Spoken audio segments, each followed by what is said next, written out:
ভোটবঙ্গে যেন সবকিছু নিয়ে তরজা। একেবারে মনে আছে যে অসম সরকারের সঙ্গে দ্বন্দ্ব কি নিয়ে শুরু হয়েছিল, এনআরসি নোটিশ পাঠানো হয়েছিল, আর তারপর 21শে জুলাইয়ের মঞ্চ থেকে রাজ্যের মুখ্যমন্ত্রী মমতা বন্দ্যোপাধ্যায় একেবারে হুমকি দিয়েছিলেন, পাল্টা চ্যালেঞ্জ করে দিয়েছিলেন।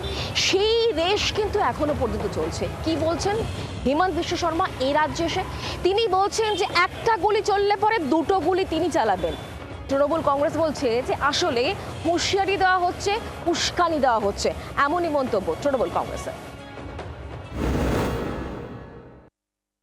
আসামের মুখ্যমন্ত্রী, আপনি আসামকে সামলাতে পারছেন না, আপনি বাংলায় নাক গলাচ্ছেন। নাক গলানো বন্ধ করুন, তা নাহলে সুস্মিতা দেবদের বলবো আন্দোলন গড়ে তুলুন। আমরা সবাই যাব, দেখি কত ডিটেনশন ক্যাম্পে আমাদের ভরতে পারে। গত বছর 21শে জুলাইয়ের মঞ্চে তীব্র আক্রমণ শানিয়েছিলেন মুখ্যমন্ত্রী। কোচবিহারবাসী কয়েকজনকে অসম সরকার এনআরসি নোটিশ পাঠিয়েছিল, তা নিয়ে তীব্র ক্ষোভ প্রকাশ করেছিলেন তৃণমূল নেত্রী। এখন ভোটের মুখে আরও বিস্ফোরক অভিযোগ করেন মমতা বন্দ্যোপাধ্যায়। বাংলা বিরোধী কিছু শক্তি সেখানে মিটিং করেছিলেন আসাম থেকে লোক নিয়ে এসে। আবার শুনছি আসামের মুখ্যমন্ত্রী রেলে করে লোক নিয়ে আসবে কুচবিহারে ভোট দেওয়ার জন্য সেন্ট্রাল ফোর্সের সাহায্যে। যারা কুচবিহারের রাজবংশীদের নোটিশ পাঠায় এনআরসি বলে আসাম থেকে, তারা আবার আসে ভোট চাইতে, এদের লজ্জাও করে। ইতিমধ্যেই রাজ্যে বেশ কয়েকবার প্রচারে এসেছেন আসামের মুখ্যমন্ত্রী।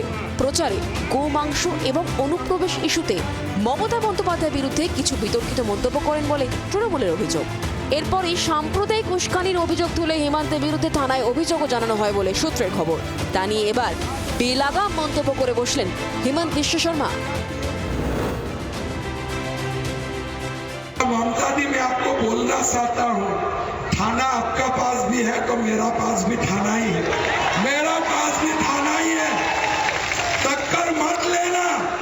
अगर टीएमसी मुझे एक गोली मारेगा, मैं भी दो गोली मार के ही मरूंगा, मैं भी दो गोली मार के मरूंगा। ऐसे मरने वाला हम नहीं है, हम डरने वाला मैं नहीं हूँ। একজন মুখ্যমন্ত্রী প্রকাশ্য মঞ্চ থেকে কিভাবে গুলি চালানোর কথা বলতে পারেন তা নিয়ে প্রশ্ন উঠতে শুরু করেছে।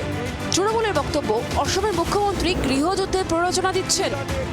এটা কিন্তু বাংলা, এটা আসাম নয়, তাই বাড়াবাড়িটা বেশি করবেন না, কারণ আপনারা তো চলে যাবেন, তারপরে আপনাদের কর্মীগুলো যখন মার খায় তখন আপনারা ফোন সুইচ অফ করে রেখে দেন, আর নইলে আসাম পালিয়ে যান। আমার প্রশ্ন নির্বাচন কমিশনকে, এগুলো নির্বাচন কমিশন দেখতে পায় না?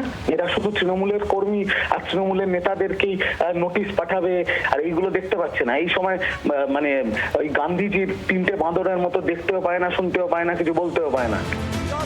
রাজ্যে প্রচারে এসে তৃণমূলের গুন্ডাদের উল্টো করে ঝুলিয়ে সোজা করার হুঁশিয়ারি একাধিকবার দিয়েছেন অমিত শাহ, কিন্তু এবার তাকেও ঝাঁপিয়ে গিয়ে হেমন্তের মুখে গুলির বুলি। কোনো ব্যবস্থা কি নেবে নির্বাচন কমিশন? ব্যুরো রিপোর্ট, জি 24 ঘন্টা। বাংলার আওয়াজ, বাঙালির আবেগ, জি 24 ঘন্টা।